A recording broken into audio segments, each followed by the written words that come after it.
Hey everyone, I'm Magical Veela from magicalguidance.com, and today I'm doing something I'm very excited about. I have never done this before. I have invited some of my favorite witchy women to come and hang out. We're doing sort of a virtual witchy tea, and we're going to be spilling the tea. Today's topic for the witchy women is coming out as a witch or psychic. Stay tuned. You are going to want to see this. We have got stories. And if you watch till the end, we're each going to share our special tips for clarity and confidence for those who are new to the witchy path. So stay tuned. Ladies, I am so excited to have you. Miss Heidi is the kick-ass mystic, which I love, by the way. Kick-ass mystic, psychic tarot coach, medium, and graphic designer from kickassmystic.com. Miss Heidi, please introduce yourself and give us the scoop on your experiences with coming out. Absolutely. So I am a psychic tarot coach, medium, and of course a designer of all things mystical. And for me, so I used to work in banking. So it was very conservative industry, very conservative folks. I had to get approval from my Mormon boss's Mormon boss to do a psychic fair and get paid money for it. And I had to go before this guy and I said, Marv, so I've got this side business. He looked at me like I was just like my face was made of bananas and I was dancing a jig. It was horrifying. Aww. But he signed off on it. And then my other Mormon boss said, oh my gosh, tarot? That's cool. How does that work? How do you do that? And he was so into it. He blabbed to half the company that was my side business. But I met some really cool people that way. And I got in trouble with HR about reading tarot on my lunch break. But you know what? It was the best thing that could have happened to me. And I'm like, I have to give a cool Mormon credit for like making me feel comfortable with it, because he was just like, yes. I was like, really? Okay, let's do this. So interesting experience from the muggle to the mystical integrating. Yeah. And difficult, but I'm doing what I'm doing now because of that. So, but crazy, I mean, investments and crazy tarot does not mesh. Banking is one of the most conservative industries. Yes. Yeah. Like when you meet the lone person who shares your political beliefs, you're like, we're going to be best banker buddies for life. So anyways, that's kind of part of my story, but it's why I'm doing what I'm doing now. It's that being pushed outside of my control, but learning to be okay with it in whatever circumstances. So. Wow. Well, but so real quick, I mean, you didn't start out one day from 0 to 60. No. There was a buildup. Yes, so I'm going to assume you probably didn't come from a super religious family or. So my family was very Lutheran. And if you know Lutherans, they're pretty open-minded. They're very progressive for spiritual people. My mom didn't let me have a tarot deck until I turned 18. And I said, I got my babysitting money. Screw you. I'm going to Barnes & Noble and I'm getting a deck. And it's funny, like she was a little scared of it, but now she's kind of developed a little bit of more of a new age sort of way of thinking. And she's very into The Secret and Law of Attraction. Now she embraces it. But at first she was a little like, ooh, I don't know what that means, but that doesn't mean it. Mm-hmm. But I'm like, no, just trust me. Lex, Candler and intention setter tell me your website and introduce yourself. Love your backdrop, by the way, with the lights. That's very cool. Thank you. It's actually a tarot card. Strength, isn't it? It's strength. It is. Yay. It is. Great eye. I came across it on Facebook Marketplace and it just called to me and I thought it needs to be in my studio. It needs to be with me. Love it. I'm Lex. I'm the candler here at the Saged Wick. Starting from the beginning, as a young child, I had premonition-like dreams. I'd have these really vivid dreams, and then they would happen. My parents were very conservative Christian, and so that's the household that I grew up in, and it was very frowned upon. My mom on occasion would entertain my premonitions and my dreams. Sometimes she would hold my hands and ask me to tell her future. And I don't know if she was doing it out of jest or if she was really truly like trying to help me harness the gift, which I want to believe, and I think it was her true intention. But as I grew older, I kind of lost touch with it. And then last year, in the thick of COVID, I found myself again, and it was beautiful. With the assistance of my husband and the encouragement of my husband, I started making intention candles. I started making just candles and realized the power of intention and setting in those intentions. And eventually grew it to be the Sage Wick. And now my candles are in 3 boutiques, and I don't sell retail because I want to support the boutiques owner, the boutiques dreams, just as they're supporting mine. I've got a couple of other things in the works, private pours, where we get together and do some really deep healing, and it's just a beautiful, beautiful process on both ends. And I feel alive. In fact, just this week, I've had a couple girlfriends come by, and both of them, maybe they're wishing something upon me, but both of them came in and said, "Lex, you're glowing. Are you pregnant?" And I was like, "Hell no. Wait a minute. First of all, let's not go there." No, Pregnant with creativity. It's a different kind of glow. Yes. It's a different kind of glow. Yeah. Different babies. No, I am beside myself with enjoyment and contentment and pregnant with creativity, if you will. It's been a beautiful, beautiful journey. And so, yes, I am fresh out of the broom closet and still feel like sometimes I tippy toe around it. I've made a lot of transitions and transformations in the last year, but I feel more like myself than I ever have. And unapologetically me. It's a beautiful, beautiful thing to just fully let it go and say, fuck it. Here I am. Yep. Let go, let the divine do whatever it is they do. Yes. So, and I think that in a way, we're blessed. We're different ages, but we are all obviously past the teenage, early 20s stage where you're so worried about what's in or what's hot or what people are going to think or, and I love that I no longer have that worry about what a complete stranger on the internet thinks about how I should run my life. Yes, so much yes. But it's interesting how you get to a certain age and you're just kind of like, all right, this is what I'm about. This is who I am. Exactly. And, when you don't know who you are, it's very easy to be swayed by everybody else's opinion and what's popular. But once you begin to find who you are, then it's so much easier to just go back to that. Being authentic. Yes. Wait a minute. Is this me? Okay, no. I decided that is not me. This is me, and this feels right. So, yes. Feels right, feels organic, feels fluid. Yes, absolutely. Well, I know for me, for many years, I just kind of went with the flow. I tuned out any of that more magical or mystical side. Yeah. And then it got to the point where it was coming out and I felt like two people. And to have to walk between those two different paths, that's hard to do. And you really are not whole as a person when you have to do that. So that integration, I think for me was everything. I'm sure we all had very similar experiences in our own way. I will say I was sort of blessed that I did not grow up in a conservative or religious family.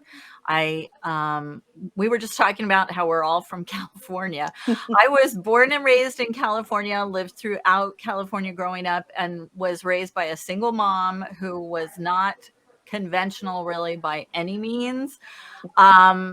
So I was not raised in a religious family, and I'm psychics. Excuse me, Pisces, like Pisces sun, Pisces rising. So like from day one, I was all about unicorns and all mystical stuff, and you know, and I discovered witchy things fairly young, but I wouldn't say that I got heavy into reading tarot, for instance, until I had already moved out of the house. But I was introduced to a lot of new thought. My mom thankfully discovered a Unity Church when I was a teenager. Nice. That's where I found my first prosperity teacher that I will never forget, Edwin Gaines, shout out.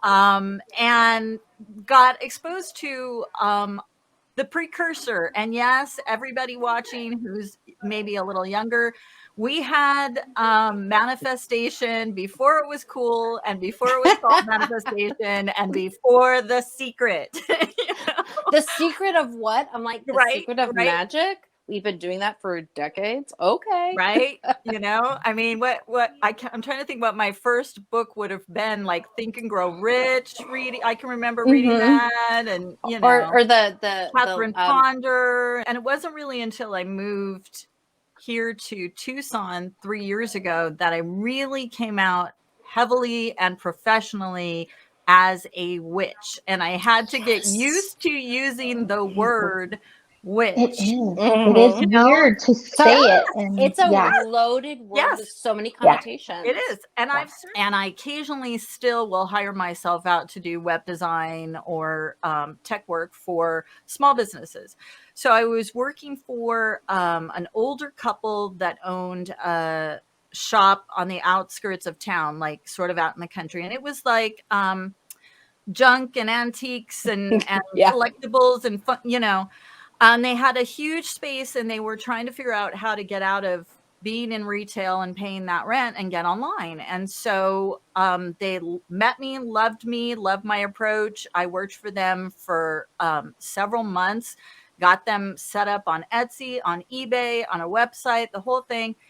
And a couple of times the wife had mentioned to me that her husband was fairly conservative, but I was still pretty naive at that point. I got to say, this was more about 4.5 years ago.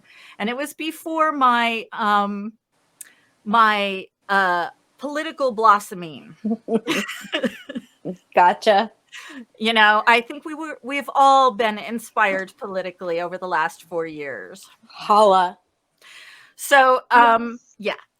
And so I just still wasn't really aware of the strong beliefs that are out there. How I couldn't be, I don't know. And she mentioned things to me like her husband refused to take her to the movies because he just believed that anybody connected to Hollywood was a liberal with a liberal agenda, and he refused to support that. Damn. And just like stuff that just sounded crazy and didn't really register to me. Yeah. So one day I'm speaking with him, and I'm giving them tips for how to merchant at live events, because his wife had mentioned that this was something she thought she'd want to get involved with. And I'm mentioning some of the different events that I've done over the years. And I slipped and I mentioned that I had worked a pagan pride festival. And that's all, you know, just list of things.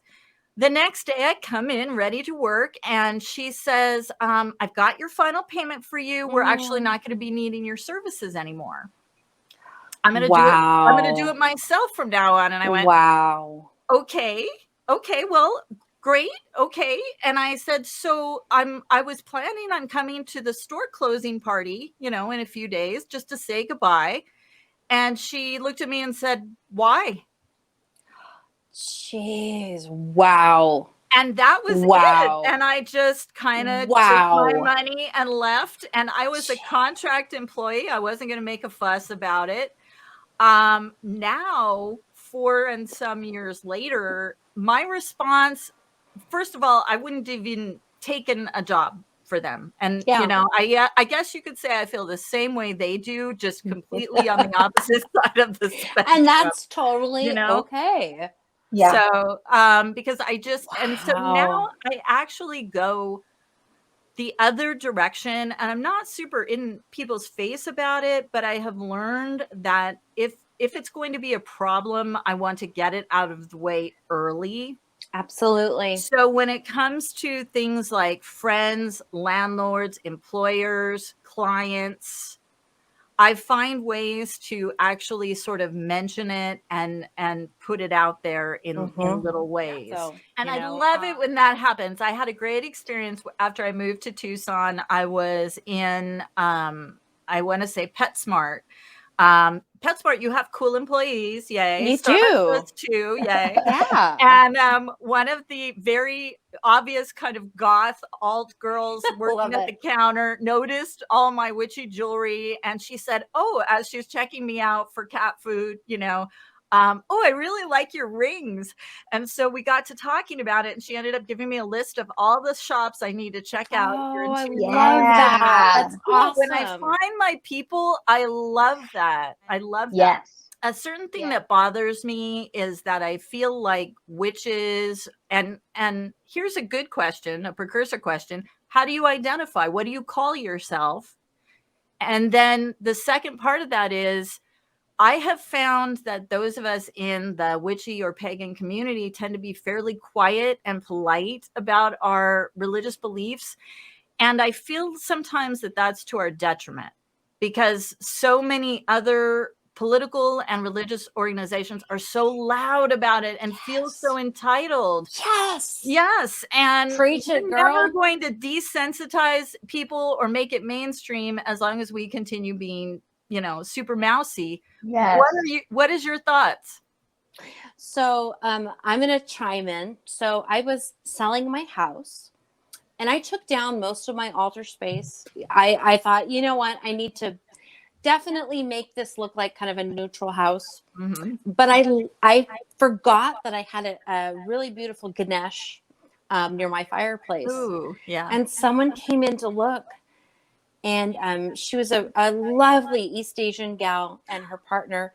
And she said, "Oh, Ganesh, do you like elephants?" I'm like, "No, I don't just like elephants." And we had this wonderful conversation.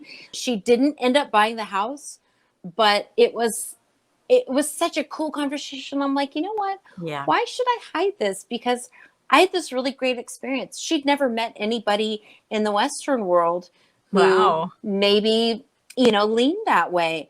And I got to really talk about why maybe I would do it that way and why it was important. And it was such a great experience. And I'm like, you know what? Cool. Why would I hide this? So how do you identify then, Heidi? I would say that I am an intuitive witch who leans towards an old path. I don't even know if it's around anymore. Shakti Wicca was an inspiration, but it's not necessarily exactly what I practice. But I'd say I'm just an intuitive witch who works with whatever gods and guides want to come to my way. And they just happen to be mostly Hindu and Hellenic. Interesting. And it might just be like that weird old deep Indo-European current. My brother is a Norse pagan.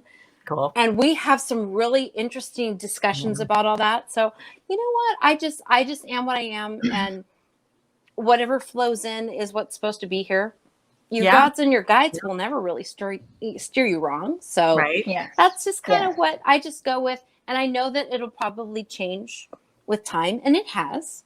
And I'm very open to that. And I love the possibilities of deities and ways of thinking that maybe I haven't embraced before. So I love that. And I'm here for it. Totally here for it. That's awesome. So when you meet someone new, if it comes up, like I don't feel like religion necessarily comes up right away, but if it comes up, or someone asks you, the words you say are, I just say I am I just say I'm a neo-pagan, and I follow kind of a witchy path. And that's really all I say. Cool. Or I say, I'm a Hindu in philosophy, a Buddhist in practice, with a side of witchiness. It just depends on who I meet. But often, like, I don't even feel like I need to talk to. I just say, I'm open to whatever the universe has for me. But that's not untrue. So Right. that's just kind of what I go with. Right. Yeah. And you do live in Northern California, I so do. I feel that helps. Honestly, in the little community I live in it's got its little pockets that are very conservative, but they are aware that there are different ways of being. And how about you, Lex? When I meet someone and the topic of religion or anything of that nature comes up, I mostly just introduce myself as being more spiritual than religious. As far as identifying, I don't know. I'm still figuring that out. That's cool. Because this is so fresh. I found that I most resonate with like an eclectic witch, but I just had my Akashic records read I was like going 2 to days ask you ago. about that. Oh my goodness. Oh my goodness. Amazing. Anyway, so I'm not sure. Like, I'm on this really deep journey of identification and embracing just whatever the hell has come out, and you don't have to identify as a witch to set intentions. I mean, that's just part of manifestation and living life and going after your dreams, just speaking it outwardly and you know, making it happen. Like I mentioned, I say witch now. I kind of deliberately say witch, and it's been increasing for a few years now. And sometimes people will say, "Oh, so you're Wiccan," because that's what they can relate to. And I don't. That's the default. Yeah. I don't get offended by that because that's what they know. That's what they know. And my explanation of that, because I'm definitely an eclectic witch. And an indie witch, what I call an indie witch, because love that. I love that. We can be the magical mavericks together. I'll say it's kind of like, I call it Wicca Plus, and I let them know it's like Wicca that. Plus. I like that. There's really nothing in Wicca that I necessarily disagree with, but there are certainly things that I do and follow and use that are not necessarily mentioned in most Wiccan guides. So like hoodoo, for instance, root word. That's how I explain it. But I'll admit, even online for until the last couple of years, I still was a little bit tentative about it, and it was always challenging to use the word witch without feeling squeamish.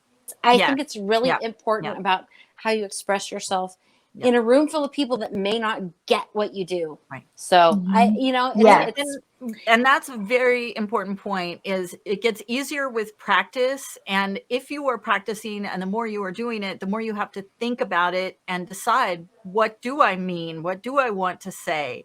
How do I feel about this? And so your answer will kind of be honed over time. Speaking of more questions, because we're going to keep this short, I wanted to end with mention where people can find you and a little bit about what you do. And then I would like us all to share if you have a tip for confidence and clarity for those who are new on the witchy path. Let's do that. Let's share those. So if you would like to find me, you can go to Instagram at kickassmystic, or also kickassmystic.com. And my tip is, if you are called to a witchy path, but for whatever reason, the structures of a traditional path or an oath-bound path just doesn't fit, your gods and your guides and your gut will never steer you wrong.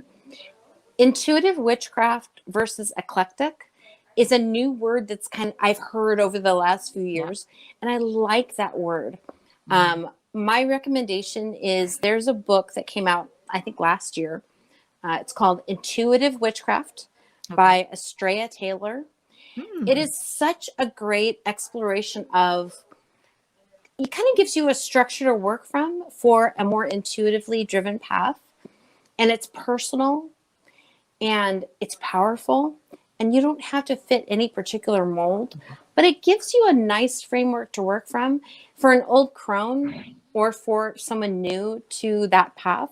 Right. Great book. And I like referring to it that way rather than eclectic. I'm starting to do that. And I like that too. And actually that's probably something I will adopt. Yeah. But that would be my recommendation. It is a fantastic book. And I learned, I'm like, oh yeah, that's what I do. I agree with that. I agree with that. For me, it was a lot of like, yes, preach it, sister. But like for somebody new, it was a really great way to think about it and also validate the experiences that you've already had, you know, that are personal and powerful. So, and you and I were talking about this earlier, and I wanted to be sure that you shared this because I think it's so important. We all have people new to the path approach us all the time for help and suggestions. And I think it's important to let everyone know you don't have to immediately join a coven or a group. No. And there are a lot of people out there who immediately try to suck newcomers in and join our group, join our coven. And if you're not an apprentice, then you're not a real witch. I thought that that's what I had to do at first, and I felt alienated. You don't have to do anything that doesn't feel right. I'm Lex, candler at the Saged Wick. I make intention candles. I perform intention setting private pour healing sessions with clients. I do private label candles for different businesses as well. That's something new offering. You can find me on Instagram at the Saged Wick and thesagedwick.com. I'm also on Facebook, but I'm more active on Instagram. It's just a nicer platform for me.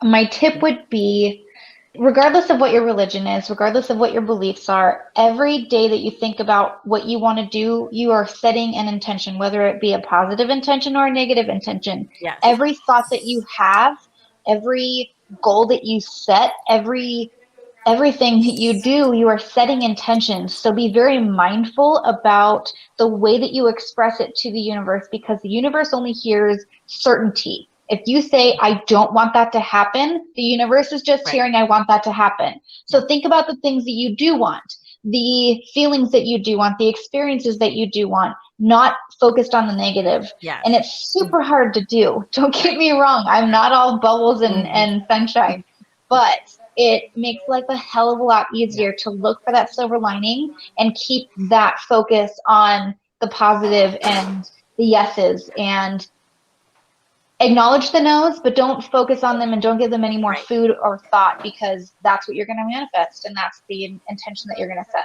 So what you phrase it is important. Yes. Yes. This could be a whole nother conversation. And really, if we think about it, intention is so much what's underneath magic and our magical working. So yes, I see psychically many chats in our future. So again, I'm Veela. I'm Magical Veela on Instagram and magicalveela.com on YouTube, or you can go to my website for the links to everything, which is magicalguidance.com. And I really just second what you two have said about listening to your intuition and not feeling like you immediately have to make a decision about everything, or you have to join a group, or you have to do some kind of apprenticeship in order to be a real witch, or that you have to have been born into a line of hereditary witches and any of that. This is so much about learning to hear and listen to and follow your intuition, your inner guidance. And I think that that's what trips newcomers up quite a bit, because most of the time they're used to religion, and religion is usually some form of Bible and doctrine, and this is what everybody has to do. And we just don't work that way. And that's one of the things I love about being a witch. So learn to listen to your own intuition and inner guidance. That's what it's all about. So ladies, thank you so much for You're this. so This was welcome. so Thank fun. And we're you. definitely going to do this again. Absolutely. I look forward to it. Absolutely. Thank you. Thanks for having You're me. welcome. Thanks, guys. Thank you.